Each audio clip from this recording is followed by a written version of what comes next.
জয় নিতাই, জয় গৌর, জয় রাধেশ্যাম।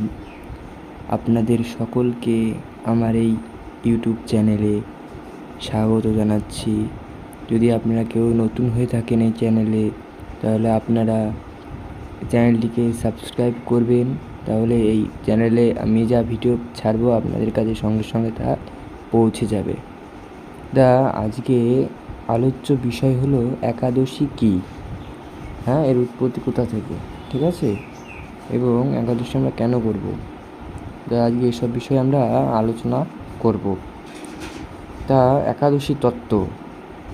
পদ্মপুরাণে একাদশী প্রসঙ্গে বলা হয়েছে, এক সময় জৈমিনী ঋষি তার গুরুদেব মহর্ষি ব্যাসদেবকে জিজ্ঞাসা করলেন যে, হে গুরুদেব, একাদশী কী?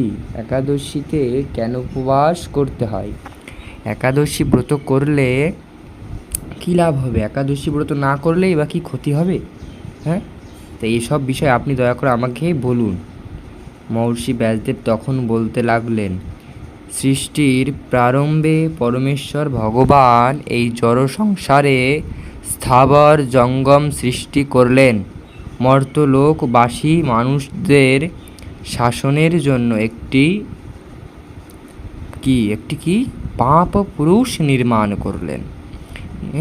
সেই পাপ পুরুষের অঙ্গগুলি বিভিন্ন পাপ দিয়ে নির্মিত করলেন। এবার সেই পাপ পুরুষের অঙ্গগুলি বিভিন্ন পাপ দিয়ে নির্মিত যখন হলো, কী হলো? তখন পাপ পুরুষের মাথাটি ব্রহ্মহত্যা পাপ দিয়ে তৈরি হলো। চক্ষু দুটি কী হলো? মদ্যপান দিয়ে। মুখ স্বর্ণ অপহরণ। 2 কর্ণ গুরু পত্নী গমন এবং 2 নাসিকা স্ত্রী হত্যা। 2 বাহু কি? গোহত্যা পাপ। গ্রীবা ধন অপহরণ। গলদেশ ভ্রূণ হত্যা। বক্ষ পরস্ত্রী গমন। উদর আত্মীয় স্বজন বধ। নাভি শরণাগত বধ। কোমর আত্মশ্লাঘলা। 2 উরু গুরু নিন্দা। শিষ্ণ কন্যা বিক্রি।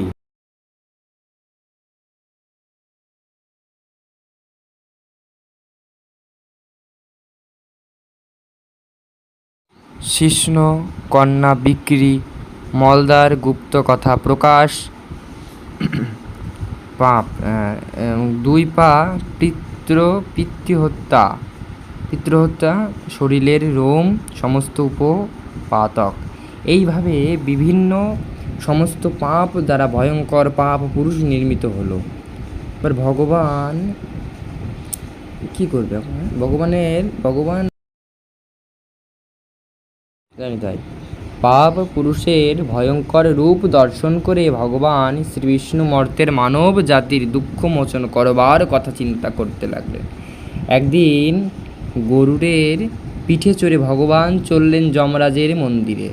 ভগবান যমরাজকে উপযুক্ত স্বর্ণ সিংহাসনে বসিয়ে পাদ অর্ঘ্য ইত্যাদি দিয়ে যথাবিধি তার পূজা করলেন। তারপর যমরাজের সঙ্গে কথোপকথনকালে ভগবান শুনতে পেলেন দক্ষিণ দিক থেকে অসংখ্য জীবের আর্তক্রন্দন ধ্বনি। প্রশ্ন করলেন, এই আর্তক্রন্দন কেন? তখন যমরাজ বললেন যে, প্রভু, মর্তের পাপী মানুষেরা নিজ কর্মদোষে নরক যাতনা ভোগ করছে।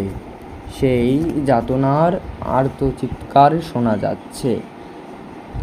যন্ত্রণা কাতর পাপচারী জীবেদের দর্শন করে করুণাময় ভগবান চিন্তা করলেন, আমি সমস্ত প্রজা সৃষ্টি করেছি, আমার সামনেই ওরা কর্মদোষে দুষ্টু হয়ে নরক যাতনা ভোগ করছে। এখন আমি এদের সদ্গতির ব্যবস্থা করব। তারপর ভগবান শ্রীহরি সেই পাপচারীদের সামনে একাদশী তিথিরূপে এক দেবী মূর্তিতে প্রকাশিত হলেন। দেবী মূর্তি, কিন্তু একাদশী, দেবী মূর্তিতে প্রকাশিত হলো। এবার সেই পাপীদেরকে একাদশী ব্রত আচরণ করালেন। একাদশী ব্রতের ফলে তারা সর্বপাপ মুক্ত হয়ে তৎক্ষণাৎ বৈকুণ্ঠ ধামে গমন করল। শ্রী ব্যাসদেব বলেন, হে জৈমিনী, শ্রীহরির প্রকাশ এই একাদশী সমস্ত সুকর্মের মধ্যে শ্রেষ্ঠ এবং সমস্ত ব্রতের মধ্যে উত্তম ব্রত।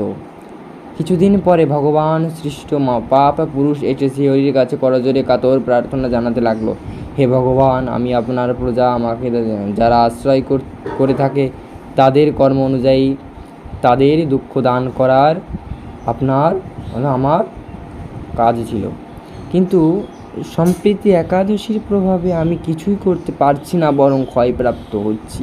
কেননা একাদশী ব্রতের ফলে প্রায় সব পাপীরাই বৈকুণ্ঠে বাসিন্দা হয়ে যাচ্ছে। ভগবান বললেন, এখন হে ভগবান, এখন আমার কী হবে? এখন ভগবান বলছে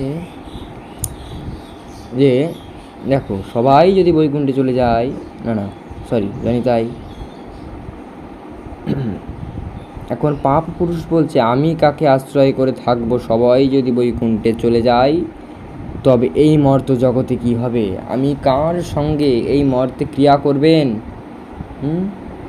আপনি বা কার সঙ্গে এই মর্তে ক্রিয়া করবেন? পাপ পুরুষ প্রার্থনা করলে, হে ভগবান, যদি আপনার এই সৃষ্ট বিশ্বে ক্রিয়া করবার ইচ্ছা থাকে তবে আমার দুঃখ দূর করুন, একাদশী তিথির ভয় থেকে আমাকে রক্ষা করুন। হে কৈটভনাশক, আমি একমাত্র একাদশীর ভয়ে ভীত হয়ে পলায়ন করছি। মানুষ, পশু পাখি, কীট পতঙ্গ, জল স্থল, বনপ্রান্তর, পর্বত, সমুদ্র, বৃক্ষ, নদী, স্বর্গ, মর্ত, পাতাল, সর্বত্রই আশ্রয় নেওয়ার চেষ্টা করছি, কিন্তু একাদশীর প্রভাবে কোথাও নির্ভয় স্থান পাচ্ছি না দেখে আজ আপনার শরণাপন্ন হয়েছে। হে ভগবান, এখন দেখছি আপনার দৃষ্ট অত্যন্ত কোটি ব্রহ্মাণ্ডের মতো একাদশী প্রাধান্য লাভ করেছে।